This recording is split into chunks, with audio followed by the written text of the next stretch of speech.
Bonjour à tous, c'est Pierre-Marie, French by Ear, Franzugo no Kikitoli. Bienvenue dans un nouvel épisode de mon podcast. Comment déménager 9000 livres en 2 heures? Alors ça, en fait, c'est le titre un peu raccourci, parce que le vrai titre complet, c'était « Comment déménager 9000 livres en 2 heures avec 300 personnes ?» en respectant l'ordre alphabétique. Alors ce titre était un peu long pour le podcast, Spotify, Apple Podcast, Amazon Podcast, etc. Donc j'ai un peu raccourci. Alors c'est quoi cette histoire? Eh bien c'est une histoire qui se passe à Chelsea, une petite ville de 5000 habitants dans le Michigan aux États-Unis.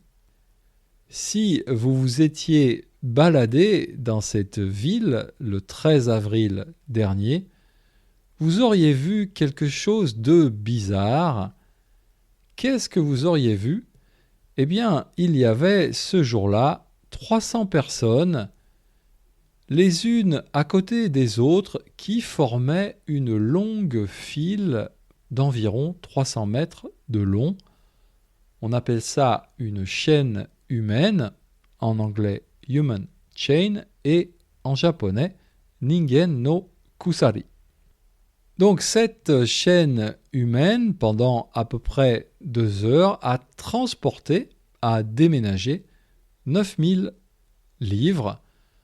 Alors comment ça se passait? Eh bien tout simplement, si vous êtes dans cette chaîne humaine, la personne à votre gauche vous donne un livre et ce livre, vous le donnez ensuite à la personne à votre droite et ainsi de suite. De cette façon-là, les 9000 livres ont parcouru à peu près donc 300 mètres. Alors pourquoi cette chaîne humaine? Eh bien en fait, c'est une librairie indépendante de ce quartier qui s'appelle Serendipity Books qui déménageait son magasin d'un endroit à un autre endroit, toujours dans la même ville de Chelsea. Alors, si vous avez déjà fait vous-même un déménagement dans votre vie, vous savez que le plus pénible à déménager, ce sont les cartons de livres, parce que, bien sûr, les livres, c'est très lourd. Alors, qu'est-ce qu'on fait quand on doit déménager? On a normalement 2 options. On peut appeler une société de déménagement, faire appel à des professionnels, ou quand on n'a pas trop d'argent, ou quand on n'a pas trop de choses à déménager, on peut aussi appeler ses copains. En France, et je pense sans doute aussi au Japon, c'est assez traditionnel quand on est jeune, quand on est étudiant, d'appeler ses copains quand on doit déménager. Bref, cette librairie n'a pas appelé une société de déménagement. Elle a appelé ses copains d'une certaine façon, on pourrait dire, mais en fait, elle a lancé un appel à ses clients en disant « Venez, si vous le pouvez, nous aider à déménager nos livres dans notre nouveau magasin. » Et la réponse des clients a été assez extraordinaire puisque, comme j'ai dit, plus de 300 personnes se sont portées volontaires pour ce déménagement. Alors, je vous mettrai sur mon site une petite vidéo de ce déménagement très particulier. Qu'est-ce qu'on voit dans cette vidéo? Eh bien, on voit des gens de tous âges.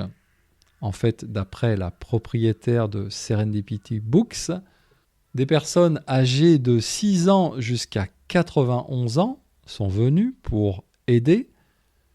Donc des personnes de tous âges, des personnes de tous styles.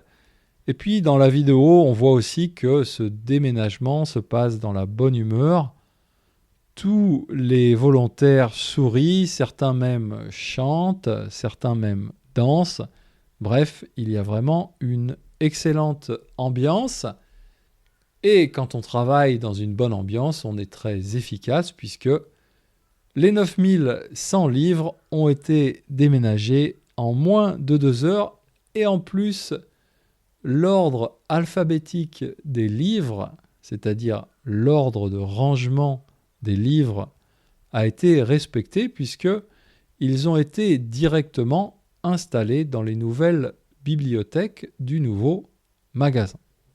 Alors, j'avais envie de partager sur mon podcast cette courte histoire, d'abord parce qu'elle est sympa, elle est assez positive, mais il y a aussi deux autres raisons. D'abord, en voyant cette vidéo, je me suis dit, ben voilà, un vrai réseau social, c'est exactement ça. Un réseau social, c'est pas comme Instagram, Facebook ou je sais pas, X, anciennement Twitter.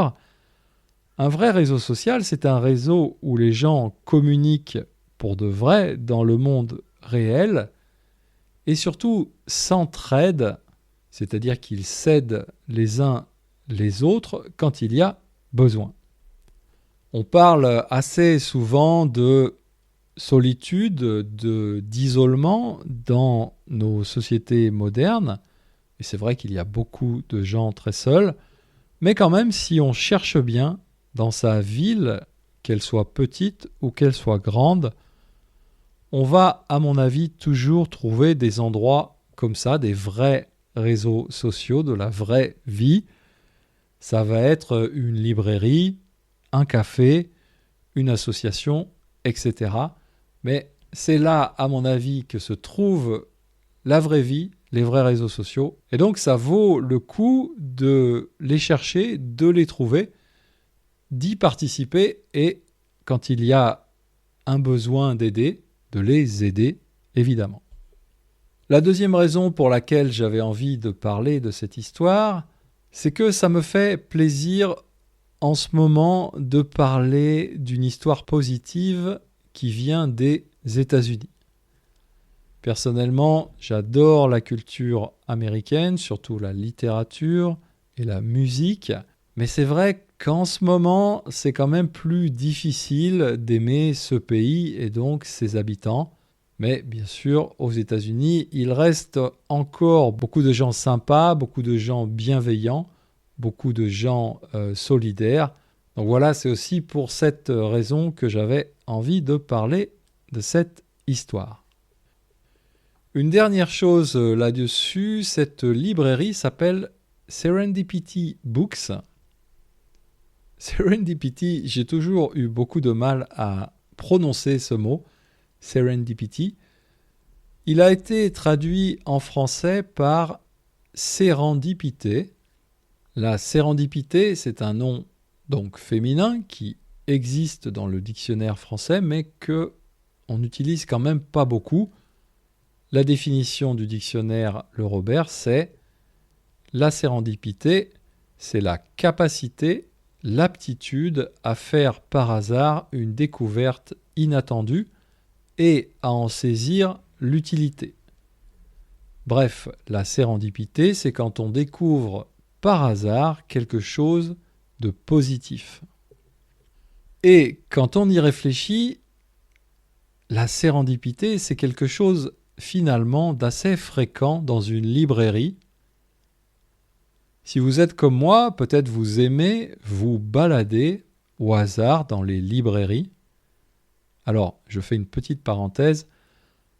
En français, une librairie, c'est un magasin de livres. Ça n'est pas une bibliothèque municipale où on emprunte des livres. Une librairie, en français, c'est un magasin de livres. Donc, vous rentrez dans une librairie, vous vous baladez, et puis, en regardant comme ça les livres, il y a un livre qui attire votre attention. Peut-être que ça va être la couverture, peut-être que ça va être le titre du livre. Ce livre, il a été choisi et mis en avant par le libraire. Finalement, vous allez acheter ce livre. Peut-être qu'il va vous être utile, peut-être qu'il va vous être agréable, et peut-être même que ce livre va changer votre vie, pourquoi pas. Ça arrive de temps en temps, et dans ces cas-là, c'est un vrai exemple de sérendipité où une découverte, par hasard, amène quelque chose de positif. Alors, si vous pouvez, si vous avez cette option, quand vous achetez un livre, à mon avis, c'est mieux d'acheter un livre dans une librairie, dans un magasin de livres. Dans une librairie, vous êtes guidé par vous-même, vous êtes guidé par vos pas, par votre marche dans les rayons de la librairie. Vous êtes guidé par votre inspiration et forcément, il y a à ce moment-là plus de chances de faire des découvertes inattendues que sur un site internet finalement où vous êtes guidé par l'algorithme de ce site internet.